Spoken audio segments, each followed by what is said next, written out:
This is going to be a quick live because I got my brunch going. If you've been watching my stories, you know I have been getting into cooking, and I'm realizing how much I really like it. As a kid, I wasn't able to cook because I wasn't allowed in the kitchen. That's another story for another day. But I am really enjoying what I'm learning about cooking. So I'm making me some shrimp and grits right now with a sauce, cream sauce. So that's almost done. So I'm only talking to y'all while that's cooking.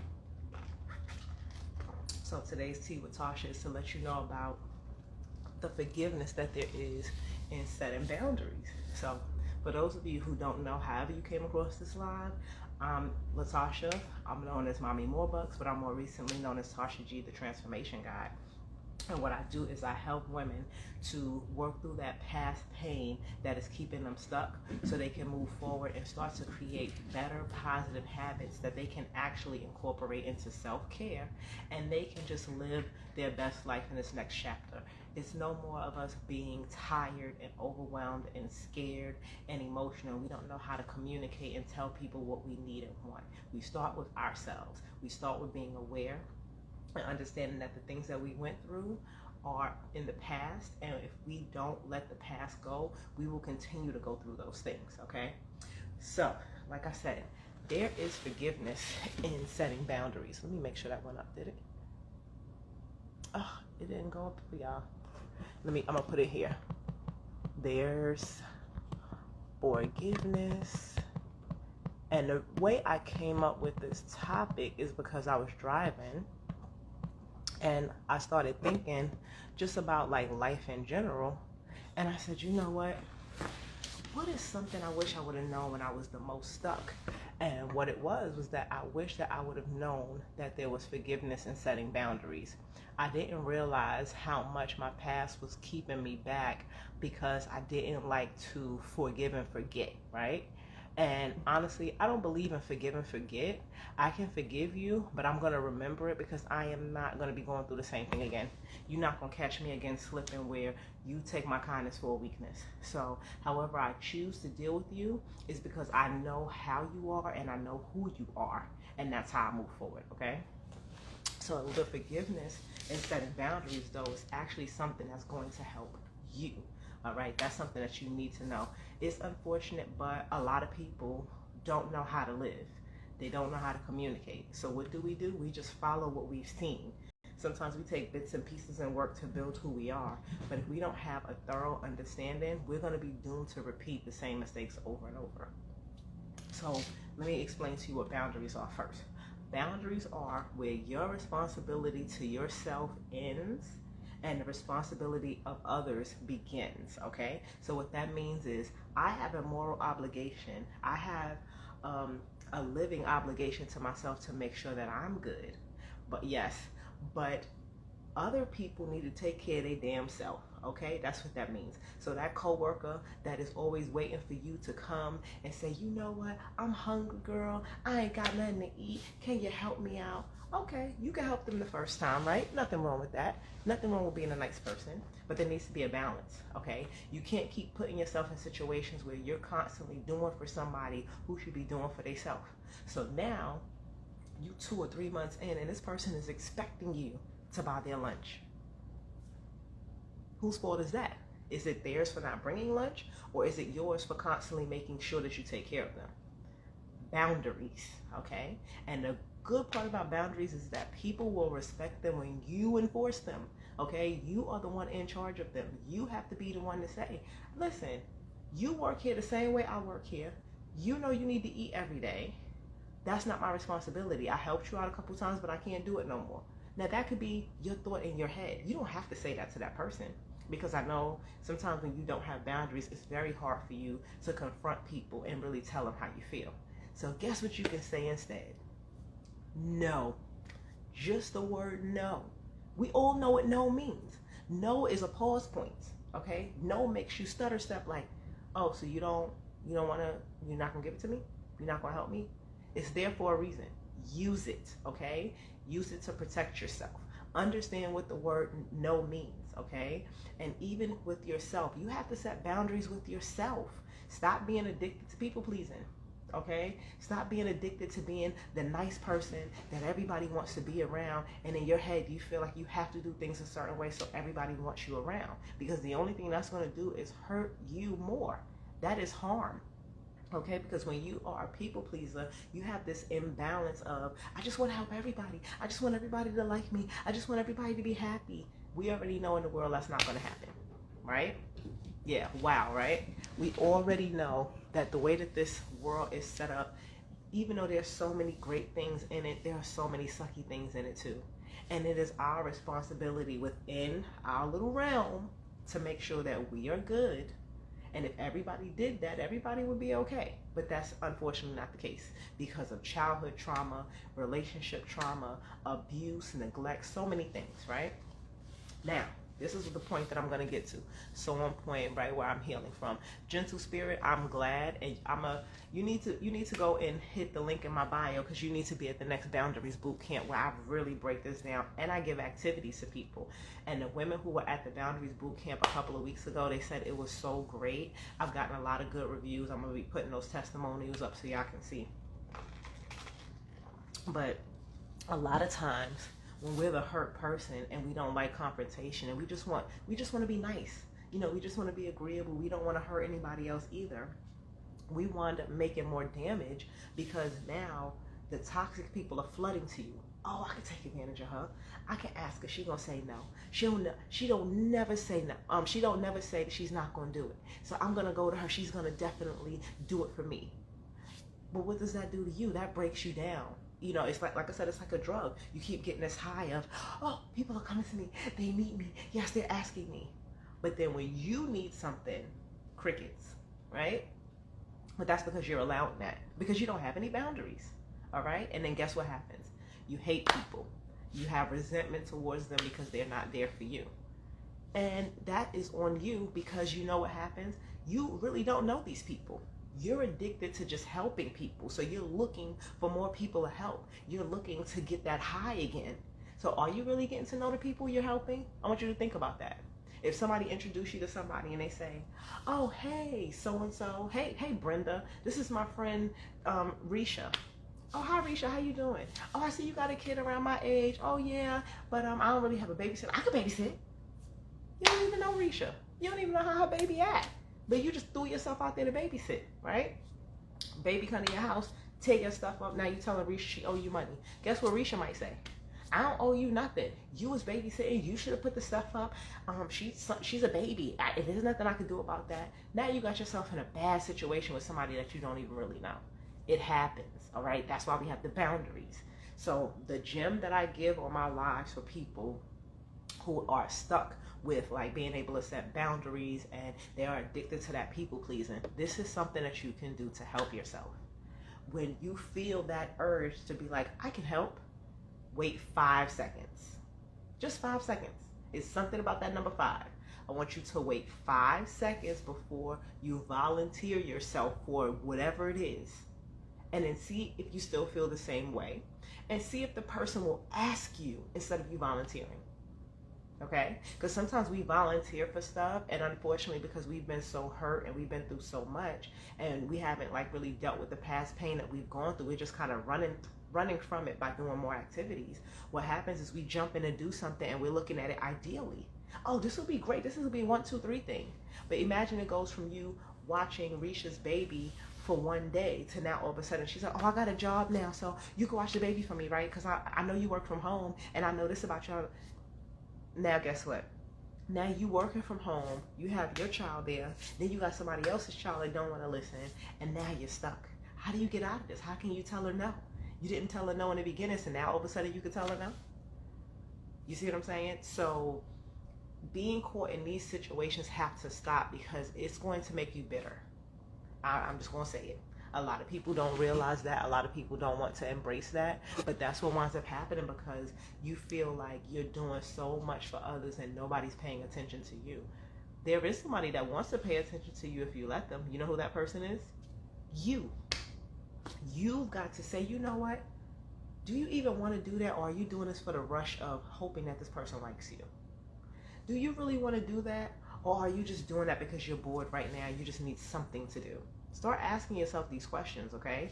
That's why I did the Boundaries Bootcamp, because I realized a lot of the things that I did to help myself heal, they helped other people think. And that's what I do. I teach you empowered thinking. Empowered thinking is basically strengthening your mindset, all right? This is a way for you to start thinking and being like, I don't care if this stranger likes me or not. Most people will like me, but there will be some people that won't like me, and I'm going to have to be okay with that. That's okay. And unfortunately, if we're coming from a situation, especially with childhood trauma, we've dealt with a lot of people telling us all the things we couldn't do, all the ways we weren't good, all the ways we weren't what they thought we would be, and that affects us. That like chips away at who we are, you know? So now you're just trying to think, well, what can I do to get them to say that I'm good now? What can I do to get them to notice me? And I realized that when I got praise from my mother one time, and she usually did not give me praise, and when she gave me the praise, I tried to repeat the act over and over, and she ignored me. And I was like, but she just said I was good at that. Now she's not even paying attention. You see what I'm saying? That's how people pleasing will lead you. So what I want to talk about with the forgiveness and setting boundaries, the forgiveness is here, okay? What happens is you become aware. When you start to set boundaries, you become aware of what is damaging you. You're like, yo, I realize I do this because my ex used to always tell me that I couldn't cook good. I didn't know how to keep a house, and nobody would ever love me and want to be with me. So now I realize why I want to cook for everybody's party, why I always want to clean up and help, because I want somebody to validate me in the way that he didn't validate me, right? So that's step one, the awareness, right? What comes next is you being able to say, you know what? Let me set the boundary, and if I do something for somebody, it's going to be somebody that matters to me. That will be from my trusted circle, from the people that I know if they're asking me, they really need the help, which will be, and then you list the people. You know what I'm saying? My trusted circle of people that need me is very short, very small. But I realized that when I made it that small, the worth and value of what I was doing for them went up. Cooking for your children every day and making sure that their needs are met and they are getting some of their wants met as well is different from cooking for your neighbor's cousin's friend that happened to be outside and saw you carrying a pan of mac and cheese and was like, oh, I'm having a party, can you make me some mac and cheese, in a joking way, and you jump in, yeah, I can do it, but you're not a caterer. That's not your thing. And when they said a pan of mac and cheese, you're thinking a pan like this that you will make for your family. They're thinking a pan like this that you will make as a caterer. You see what I'm saying? Like, you get where I'm going? Right. Then after you become aware, right? And then you set the tone of who you will give your time and energy to. What comes next is you inventorying where you are in your life. How did you get here? How did you get to this point of realizing that you've been drained and overwhelmed? You know, and a lot of us are the strong woman, right? Where we do so much for everybody. And, you know, when we say we can't, you know, we feel bad.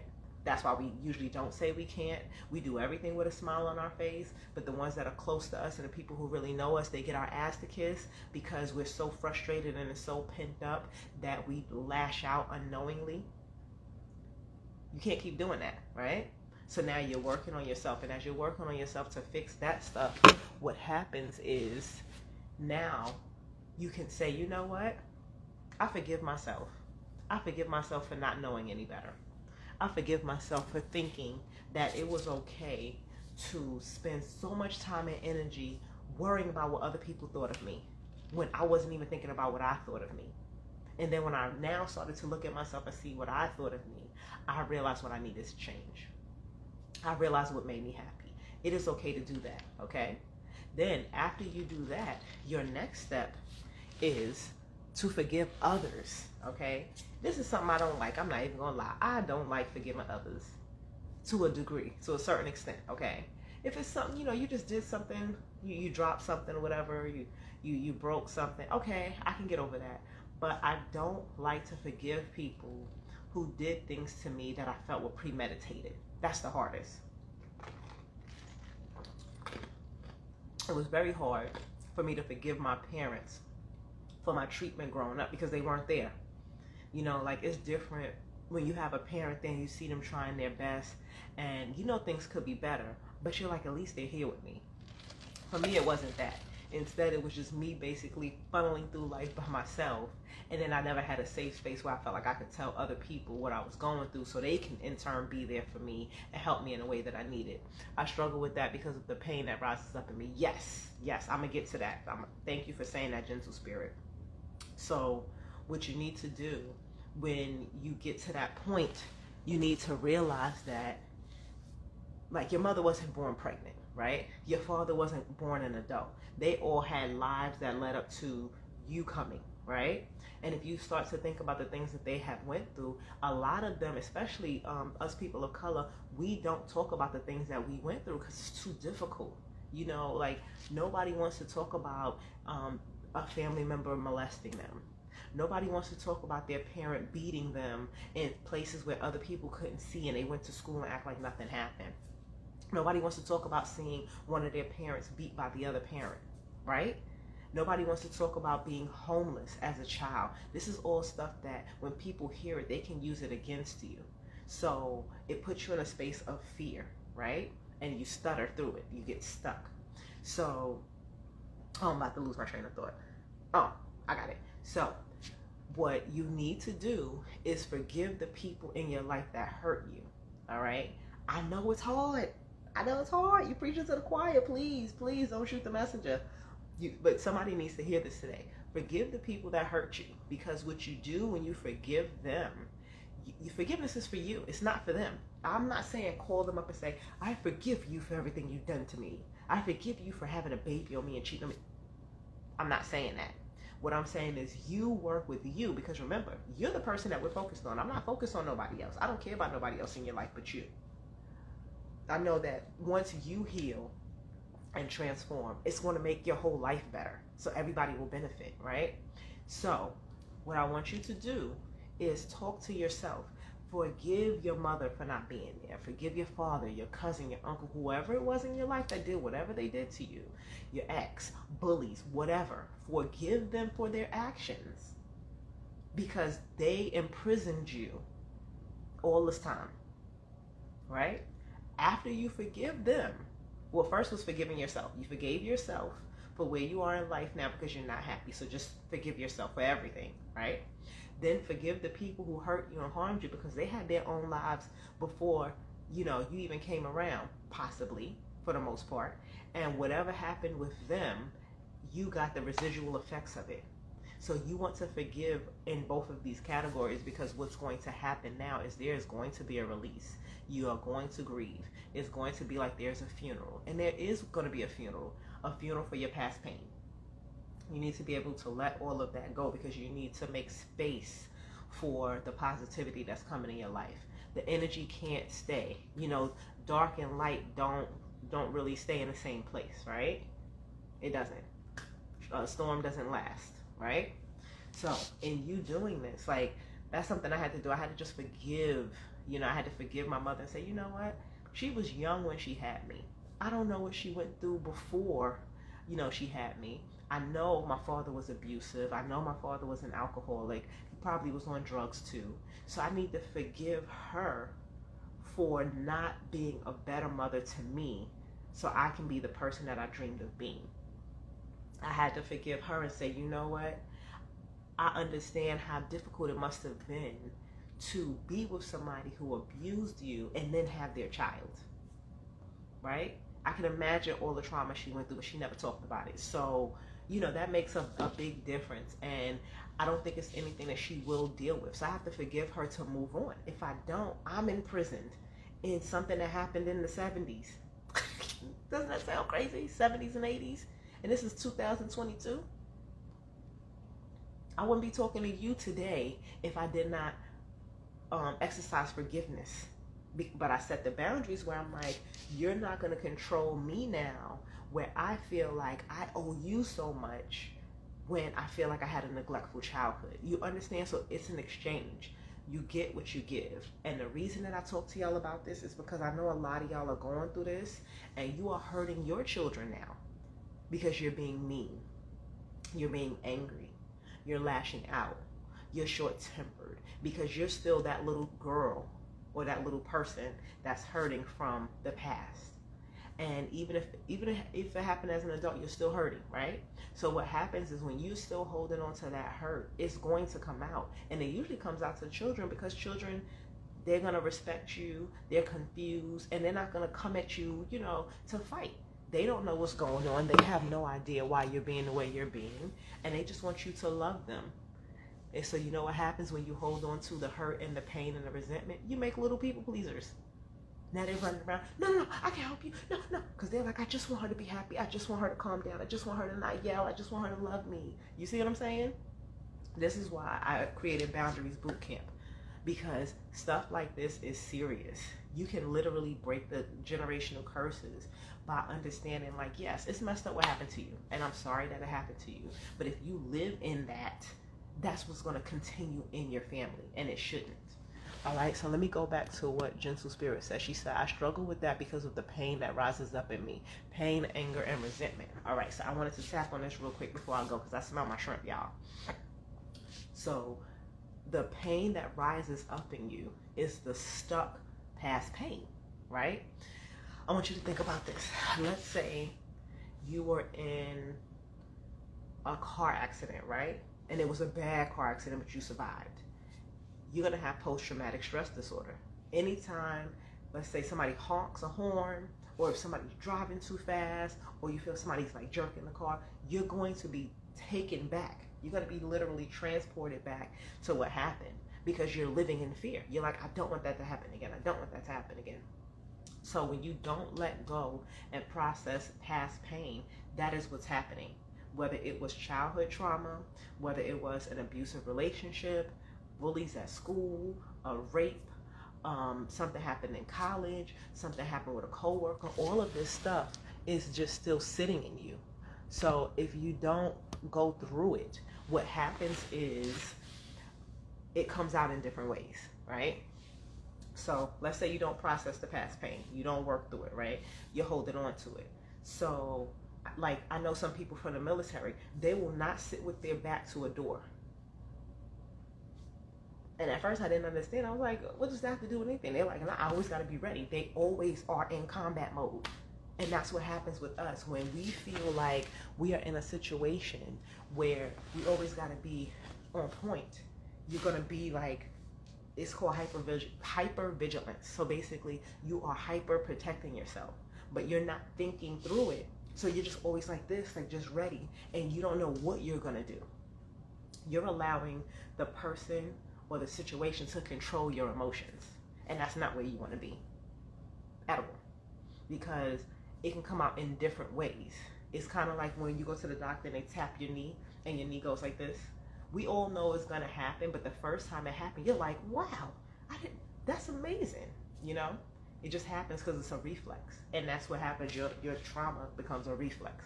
So when you feel that pain like rising up and that anger rising up, you have to let it out. This is like holding steam in. Can you imagine boiling a pot of water but holding the steam in and not allowing it to escape? That's why they have on the top of a pot the little hole so the steam can go through it. It's for a reason. Because if it stays on, you have an explosion. Okay? And nobody can tell you where that explosion is going to happen. It can happen at work. It can happen at church. It can happen on the street. It can happen with a stranger. I had a video up a while ago where this lady went off inside of a store and she tore the whole store up. She threw flowers.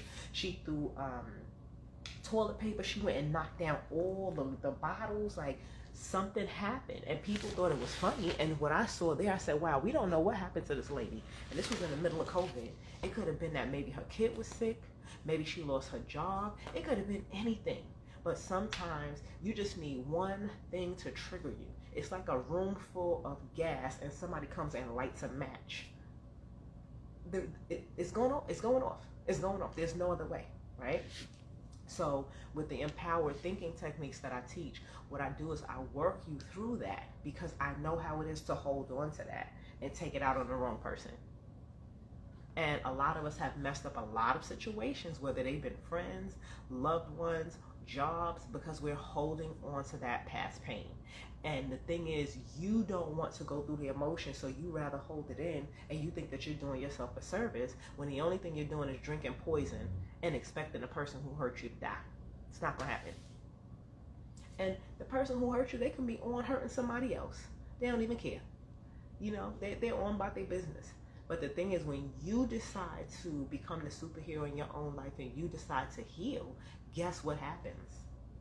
Your life changes. Ain't nothing wrong with a good old cry. Sometimes you need to just say, you know what? That happened to me, and it sucks that it happened to me, and it still hurts me. And you cry about it. And it may not go away that day, but if you're working on this and you're working towards it, eventually you're not going to have that same type of feeling anymore because you're letting it out. You're releasing it, right?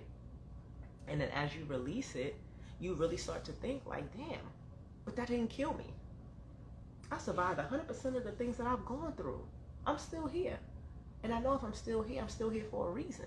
What's that reason? Dang, even though I went through that, my kids still love me. I have a partner that loves me. I have friends that love me. You start to inventory your life and you see it's not that bad. And more importantly, you should love you. That's why you have to let that past pain go. So gentle spirit, I hope that helped you. And I'm going to send you the information for my August Boundaries Bootcamp. And with that bootcamp, I'm actually writing 2 ebooks that are going to come out on my birthday, July 25th. One is about people pleasing. I call it On Second Thought, the People Pleaser's Guide to Gaining Confidence. You need confidence in your life to be able to say no. Because it should not be no, I hope they still like me. It should be no, because I don't want to do it. And that's fine. And moving on. You know what I'm saying? It should be confidence in knowing that you don't have to take care of your parents because they make you feel like that. Because that's their guilt from not doing better by you. Little things like that, right? The second book that I'm writing, because I'm going into my next series, which is going to be about relationships and like being with a partner. And that one is called, You Know I've Been Hurt Before. And I think it's the guide to, love after surviving a disaster, right? So a lot of us have had disasters. We've been with people in relationships for longer than some marriages, and then they don't work out, and we find somebody else to be with, and then we can't fully give ourselves to this new person because of what happened with the ex. But is that fair to the new person? And more importantly, is that fair to you? You left the mess, you left the disaster, but yet you're still carrying all the remnants of it. Imagine being in an explosion, right? And you know how the cartoons, like it'll be the explosion and all of this is black. The eyes are white, but all of this is black, right? Imagine walking around like that still, never taking a shower, never getting clean, never doing anything to wipe that residual grime off of you. But then you're looking at the next person like, hey, so you want to hang out? No, that's not what should be happening. Yeah, you're welcome, gentle spirit, not a problem. That's not what should be happening. You have got to work to let things go, because if somebody loves you, they understand you've had a past, okay? They understand you have gone through some things.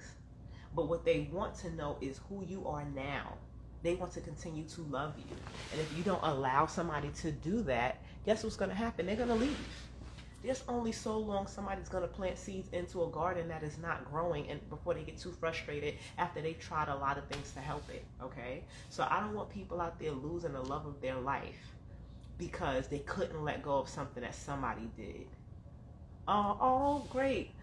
Great live. Thank you so much. I had an aha moment or two. I'm glad. Good morning.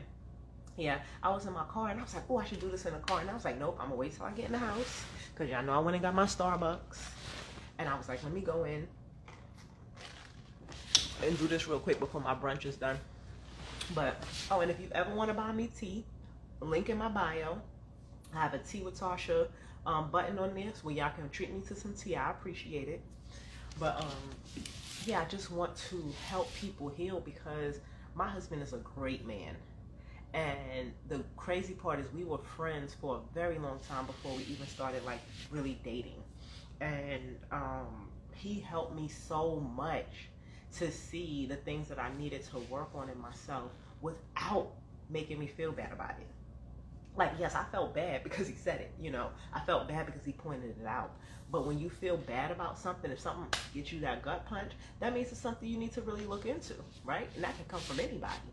What I appreciated was that he wasn't like, you need to fix this or I'm going to leave you. Now, that's different. You need to stop doing this or I'm going to leave you.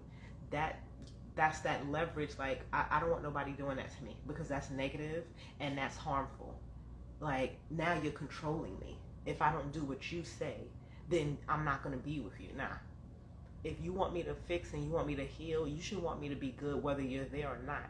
So let me know what I need to work on as a person, not because you want to use it to control me. You know what I'm saying? So with that being said, I have my August Boundaries Bootcamp. If you thought this live was great, imagine being with me for 3 nights, 1 hour each night. You're going to get activities that you're going to complete, and then we'll discuss them the next night. And so that's night 1, you get an activity. Night 2, you get an activity.